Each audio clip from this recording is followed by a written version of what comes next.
itzordua egunotan, ere. Bai, feten aurrentzako eta familia giroko arte eszenikoen nazioarteko jaialdia, 35. joan den larunbatean hasi zen eta ostiralera bitartean izango da. Orduan jakingo da sarituen berri, baina sariketaz gain azoka ere izaten da feten eta badu profesionalen atal bat. Eta hain zuzen ere gaur eguerdian Euskaditik joan diren talde guztiek topaketa izan dute programatzaileekin. Amaia Ibañez, arratsaldeon. Arrastion. Amaia, eskenako arduraduna zarazu eta gaurko topaketa honen koordinatzailea baita ere, ezta? Bai. Behitxu, hau feten beraren proposamen bat izan da. Eusko Jaurlaritzako kultura zuzendaritzak bultzatutako jardunaldi bat ospatu dugu gaur.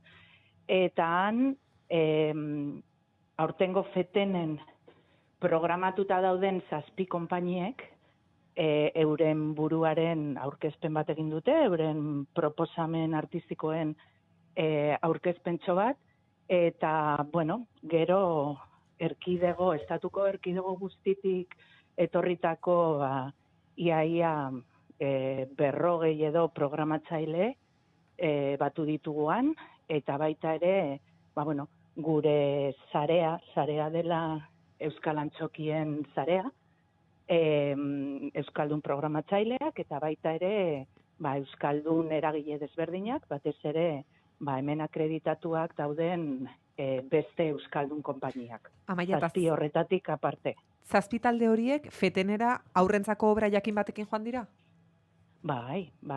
Behitxu, izan dira Gorakada, Teatro Gorakada, Piko Pato, ikuskizunarekin, gaur egon direla Laboral, Antxokian, 12 gutxitan, gero baita ere Lapez, JM Brutal ikuskizunarekin, atzo eta egun egon ziran, gero Marmar Teatro, Elara, Un viaje a las estrellas ikuskizunarekin, Maridellon, La Casa de Todos, euskerazko kimu ikuskizuna dena, La Casa de Todos, gazteleraz aurkeztu dute, gero Tentazioa interview proposamenarekin, eta gero zirkuko 2 proposamen. Zirko Zaurreren Ardatzak, Ejes, eta Zirkus konpainiaren Sustrai.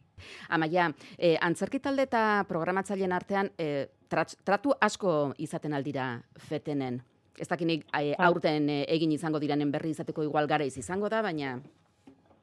Ez, aurtengo oraindik programazioa ez da maitxu, eta gero tarte bat behar da honen emaitzak, ez da, ikusteko.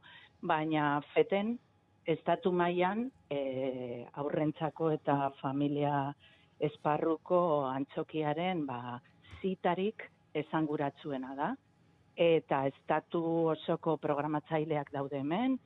Baina zer izaten da gehiago profesionalen arteko hitzordua, edo fetenera ere gerturatzen dira aurrak eta familiak, gero antzezlan horien publiko diren horiek? Bai, behitxu. Jarduera misto bat da. Ze emanaldi guztietan, 35. edizioa da aurtengoa, eta hirian oso errotuta dagoen proposamen bat da, eta bai, adibidez atzo Teatro Jovellano zen, 7 emanaldian, ia erdia hiriko umeak ziran eta familia, eta beste erdia, patio butaka zen, profesionalak ginen. Bai, nahasketa edo, bitxia, ez? Kombinazio politia. Eta ze sortea, Gijongo aurrena, ez da? Horren beste urte aukera hau izanez. Bai, behitxu atzo, astelena zela, kale guztietan, zeo zer zegoen, umeentzako musika, kalean zerkia, eta, ematen zuen, udako edozein eguna zela, gainera, aukidogun eguraldi honarekin, imagina, bai. Gaur eguardian Euskadiko talden aurkezpena izan den bezala, beste lurralde batzuetakoenak ere izaten dira, edo aurten Euskadikoa da eta hurrengo urtean beste baten momentua izango da? Behitxu, aurten, atzo Asturiaseko konpainien aurkezpena izan zen, gaur Euskadiko konpainiena, eta biak Komunitat Valentzianako aurkezpena egongo da. Amaia Ibañez, eskenako ordezkaria, mila esker gure deiari erantzuteagatik eta segi Gijonen gozatzen. Izu hori neskak. Eskerrik asko.